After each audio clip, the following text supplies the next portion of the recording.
My name is Jennifer Marchio, and I'm running the 2014 Boston Marathon for Dream Big. Dream Big empowers at-risk girls through sports and physical activities by providing basically whatever they need to play. It's a wonderful, wonderful charity that works. Dream Big is an important organization to me because I grew up playing sports.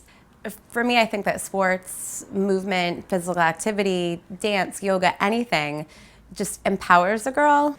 My love for the marathon began 21 years ago when my sister ran. It's my favorite day by far in the city.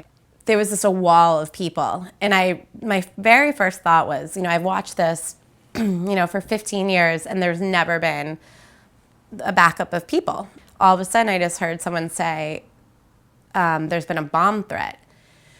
And then I was, I'm like, wait, what? And then someone's like, no, a bomb went off at the finish line. My family's at the finish line. That's like, that can't be true. My family's at the finish line. I was able to get in touch with my dad, and it was kind of out of a movie. I could hear my dad's voice. I got through to him, and he knew I was okay. And I could hear him say, your mother and your sister are okay. They're going to the Common. And then the phone died. I honestly didn't care that I didn't finish because one of my first thoughts is after, I heard there was a bomb, it was like, okay, well, I'm just gonna run next year. Physically, I feel fine. Emotionally, it was a lot harder to get back into than I thought. I think that the biggest emotion and feeling that I've been struggling with is guilt, on so many levels. I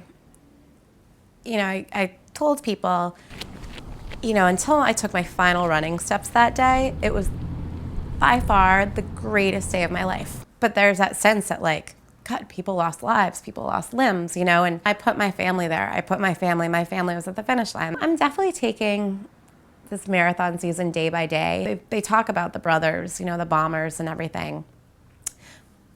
But for me, they're just kind of nameless no ones. It was two people that did this, but it was thousands of people that came out to help. I think what I want people to realize about the marathon is that it is the most wonderful day. It just, everyone cheers for everyone.